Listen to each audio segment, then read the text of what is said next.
Hey, everybody, it's Tracy Brown, and I'm so glad to share with you part four of four in the secret fears of LGBTQ plus champions. And I hope that you have seen parts one, two, and three. And I love that reminder. It's like what some of your champions may not tell you, but you really need to know. What some of the allies might not tell you, but you really need to know. That's what this series has been all about. Um, and so, in this last part of the series, we're going to look at and think about how do we focus on building trust, seeding true transformation, and nurturing long-term success. And this quote really sticks out for me. I've thought about it a lot off and on. Trust each other again and again. When the trust level gets high enough, people transcend apparent limits, discovering new and awesome abilities of which they were previously unaware. What happens a lot when we're talking about our champions and our allies is we think about it in an episodic way, or we think about it related to this event or that event, and we miss the opportunity, excuse me, to really build the trust over a long period of time that removes the limits. And I don't mean just remove the limits for the champions, but for the organization or for the community. That limits that we've looked at or assumed must be true begin to break down when we're building this long-term trust. And so being able to trust your champions to really represent your values and your mission, really being able to include them in ways that makes them know they are trusted, can have benefits for individual champions, but also for your overall initiatives related to equity and mobility for your LGBTQ plus members or employees or communities, constituents. And so in this fourth part of the series, I'm really thinking about what does success look like? And I know this is tricky because success will look different in every organization depending on where you are on your journey. But I think we could all keep this in mind. Success is no longer about changing strategies more often, but having the agility to execute multiple strategies concurrently, right? I think in the past, a lot of times we felt there was a direct line to success. And then if that wasn't working, we would just change our strategy. And so we would be working on this strategy and then we would change to this strategy. But this quote reminds us that really in the 21st century, we have got to be able to execute multiple strategies concurrently. So, as it relates to growing, recruiting, and growing and nurturing, and now sustaining success with having allies for our LGBTQ plus initiatives and commitments, we've got to have multiple strategies. And so, just like I've done in a couple of the other segments, I'm going to share with you some suggestions of things that you could think about. And there's 7 suggestions, and you may not be able to use them all, but my hope is that at least 3 or 4 of them resonate with you or give you an idea of how you can build on what I share to have long-term success in your organization. So, number one, some of you won't be surprised. I really want you to focus on education over the long term. Are you providing people with the definitions for terms and with key trends that are happening? And do they know how to recognize and then navigate cultural norms? I have to smile a little bit here because, oh, I don't know, maybe about 6 weeks ago, I was working with an organization and I was taking a group of 25 leaders through some conversation around being cross-culturally effective. And they had been in breakout groups, and one of the groups came back and a couple of people said, yeah, in our group, we were having this whole conversation about, we understand there's a Black culture and a white culture, but we don't really understand how we're using culture with all these other, what I would call dimensions of diversity. And so, yes, there are cultural norms within the LGBTQ plus community and within your initiatives.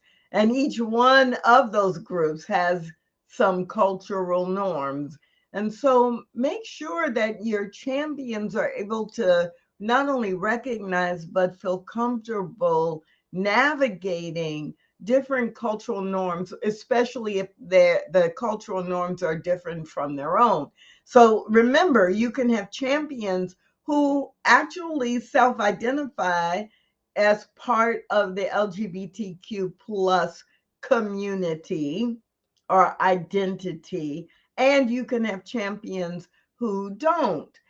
So in either case, they may not be familiar with some of the norms that are related to some of the groups.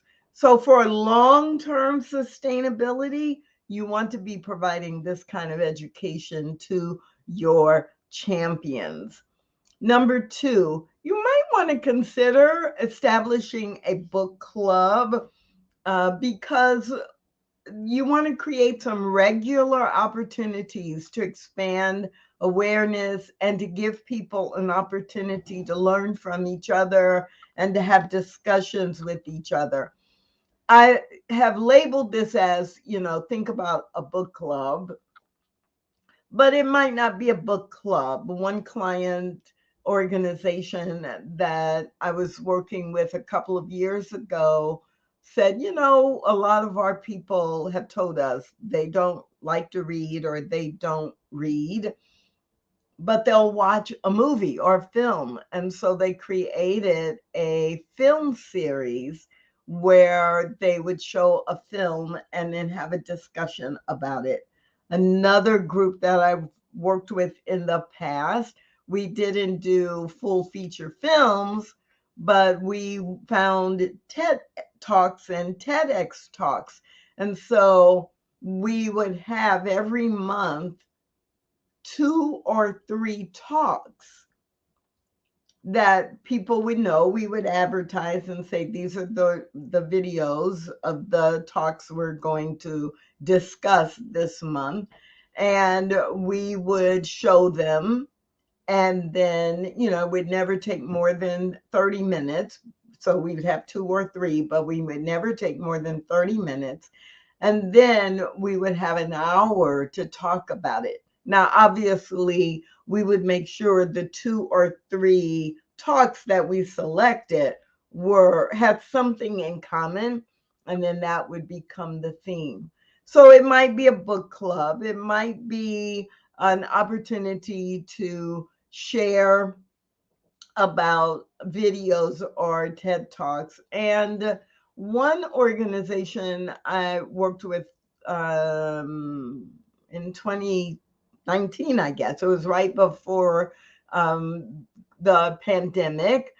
they already had in place a series where they brought people together and they distributed articles each month. And then they would invite people in their workforce who wanted to talk about the article or the articles for the month. And they did that on a monthly basis. The point here is really to give people a regular opportunity not only to grow and expand their awareness, but to discuss with others. Number three, related to representation, send some of your champions to conferences and to events. Use them as official representatives of your organization. Now, this might be a little sensitive if you only can send one or two people to an event or to a conference, and you are thinking, well, we want our LGBTQ plus community to be represented, so we're going to choose someone who represents one of the letters in that list. And what I would suggest is that that makes sense. And if you want your champions, especially your cisgender champions, to truly be committed and engaged, that there are times when you want to make sure that some of them are included and that they get the message that you're not just wanting them around to help behind the scenes, but that you actually see them as someone who is a champion for this community and for these employees, and that they can speak to whatever needs to be spoken to, or they can represent the mission and the values of the initiative for your organization. So that's number three. Number four, regularly update the resources that you are providing your champions. Maybe this goes without saying, and I definitely will not call out any organization's name, but just a few months ago, I was meeting with an organization. We were talking about doing some work together. And as it worked out, I did not end up working with this group. But one of the things that came up when we were discussing the possibility, I was able to review some of the resources that they were providing. And the resources were like 15 years old. I didn't see anything, that any reference, that any resource that they were providing their employee resource groups or their employees who were involved. I didn't see anything that was less than 10 years old. There were a lot of good resources, but they weren't current. So when you think about the videos that you provide, the articles, the experts, the webinars, the organizations, the books, you want to make sure that you have some classics. It's okay to have some classics or some things that have been around for a long time because they become key basics that everyone should be aware of, but that shouldn't be your entire list. And with the organization I just referred to, when I asked them about what really had happened was that someone had developed this list out of their own personal passion. It had not really been a part of their strategy. And along the way, that person left the organization and no one else ever thought about or committed to update it. And so I'm guessing that by now, this was several months ago, I'm guessing that somebody has updated it now.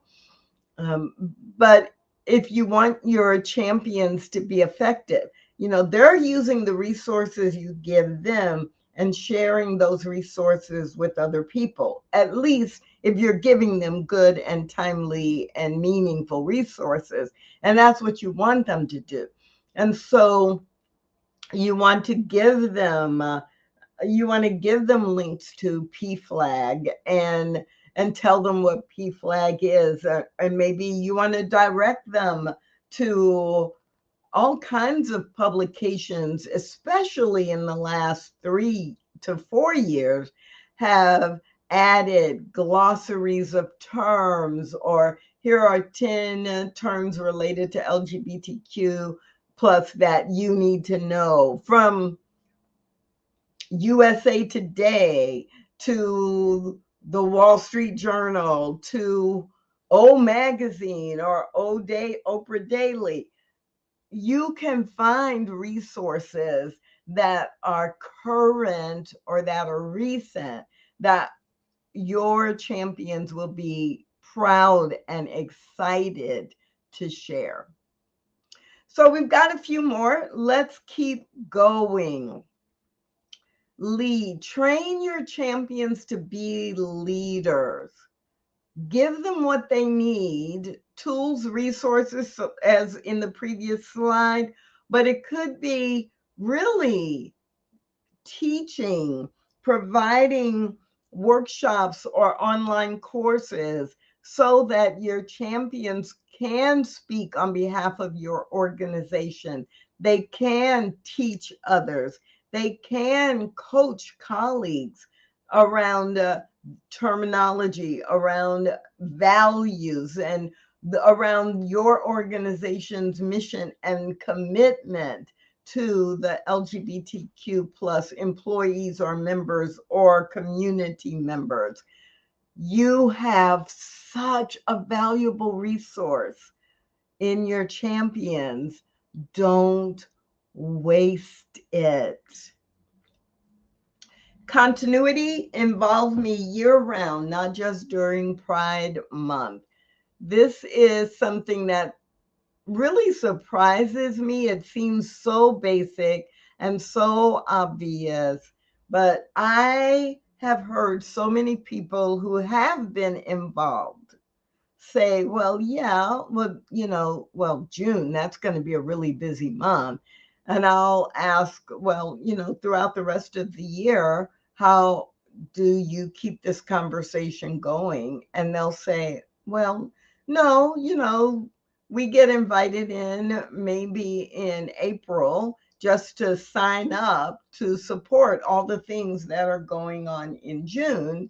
And then we're kind of done, as a champion, as someone who is an ally. And so it's, wow, you've got 12 months out of the year. I did, when I was doing some focus groups around this that I referred to back in the first episode of this series, I did have people tell me that, they had volunteered, but they really weren't volunteering anymore because it felt like their organization was just doing performative inclusion. Oh, it's Pride Month, we better do something that's really visible, but then they're not doing anything the rest of the year. So I've switched my focus to this other group, right? And, I might help out sometimes, but it's not a priority anymore. Well, we're today talking about long-term success. And so over the long term, if you want to truly engage people, then you need to have things happening throughout the year. And number 7 is focus groups. So I mentioned that I've done focus groups with a few organizations with their LGBTQ plus employees or members, and also with people who were champions or volunteers or labeled in the organization as allies. And And so periodically, you want to solicit some kind of structured feedback. And you do focus groups, but you also could do a questionnaire or polls or a survey. But every now and then, now this is not something I think that you do every year. I think that's a little much unless you're in the middle of planning a new strategy and you need that kind of input or feedback. But in general, maybe every 3 years, every so often, you do need to touch base, not only for your own information to have a better strategy, but also it sends a message to your champions that you really do care about their feedback and you are committed to getting that feedback in a structured way periodically going forward. So those are the 7 things that I just want you to think about. When I think about great resources, I think that is the number one, because educating your champions continuously. We talk about continued education and lifelong learning for a reason. What I know at any point of time, nothing is static. So a year or 2 years or 5 years from now, different terminology may be being used, or there have been changes in the law, or there's changes in our leadership, in our organization, especially if it's a volunteer organization or a professional association where the leadership is elected and it changes. So there's no way I can overemphasize the importance of providing resources, educational resources, and education for your champions. I want you to really be successful. And I would encourage you to shift your thinking away from just what are we doing right now, which of course you have to pay attention to what you're doing right now, but to think about how you invest in your champions so that you can have a long term you can have long-term depth, you can have long-term stability, you can have long-term engagement. So this Deb Haaland quote is really helpful to remind us we absolutely must shift our thinking away from short-term gain and toward long-term investment and sustainability, and always have the next generations in mind with every decision we make. Now, clearly, this is true about our climate and our natural resources and water and recycling and all of that. It's also true as we think about our LGBTQ plus champions. So that's what I have to share with you in week 4 of 4, focused on trust transformation and long-term success with your LGBTQ plus champions. This series, The Secret Fears of LGBTQ plus Champions, has given you an episode each Wednesday in June. And if you missed any of them, there is a link to the playlist in the description. Week 1, we focused on what is it that actually contributes to fear or reluctance, or why people hesitate to be a champion.